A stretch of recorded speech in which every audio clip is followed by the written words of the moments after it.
Hello friends, welcome back to our channel. అమెరికాలోని సోమవారం south కరోలినాలో కూలిపోయిన F-35B ఫైటర్ జెట్ నుంచి శిథిలాలను కనుగొన్నట్లు యుఎస్ మిలిటరీ తెలిపింది. F-35B lightning II jet pilot ఆదివారం మధ్యాహ్నం విమానం నుంచి సురక్షితంగా బయటపడ్డాడు.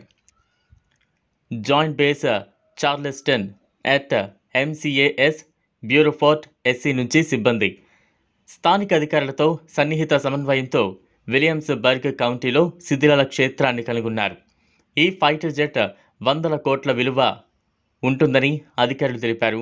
ఆదివారం సౌత్ కరోలినాలోని బ్యూఫోర్డ్ ఎయిర్ స్టేషన్ నుంచి బయలుదేరిన ఫైటర్ జెట్ సడన్గా కనిపించకుండా పోయింది.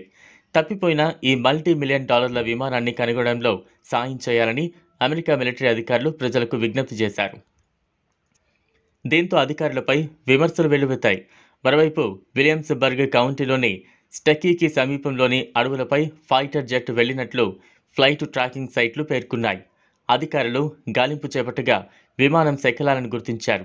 అయితే ఫైటర్ జెట్ కూలిపోవడానికి ముందే అందులోని పైలట్ పారాచ్యూట్తో కిందకు దూకినట్లుగా అధికారులు తెలిపారు. అతను ఇచ్చిన సమాచారం ఆధారంగానే ఫైటర్ జెట్ శకలాలను గుర్తించినట్లు పేర్కొన్నారు. కాగా ఈ ఫైటర్ జెట్ విమానం చాలా అధునాతన టెక్నాలజీతో రూపొందించారు. ఇందులో అధునాతన ఫీచర్లు, రాడార్ గుర్తించకుండా ఉండే వ్యవస్థలు ఉన్నాయి. ఫైటర్ జెట్ తప్పిపోవడంపై విమర్శలు వచ్చాయి. స్థానిక కాంగ్రెస్ మహిళ నాన్సీ మేస్ ఎక్స్ ట్విట్టర్లో విమర్శలు చేశారు. ఇప్పుడు తాను ఈ ప్రమాదం నుంచి తప్పించుకున్నానని, మీరు F-35ని ఎలా కోల్పోతారని ప్రశ్నించారు. ట్రాకింగ్ పరికరం ఎందుకు లేదని ప్రశ్నించారు. లాక్హీడ్ మార్టిన్ తయారు చేసిన విమానాల ధర ఒక్కొక్కటి $80 మిలియన్ అమెరికా డాలర్లుగా ఉందని ఆమె గుర్తు చేశారు. లో కూడా విమానం జాడ కనిపెట్టిన వారికి రివార్డు అందనున్నట్లు సదరు విమానం ఫోటోలను మార్పు చేసి సోషల్ మీడియాలో పోస్ట్ చేశారు. చూసారు కదా, ఇది వాళ్ళ వీడియో. ఈ వీడియో కనుక మీకు నచ్చినట్లయితే లైక్ చేయండి, షేర్ చేయండి, ఛానల్ను సబ్స్క్రైబ్ చేసుకోండి. Thanks for watching.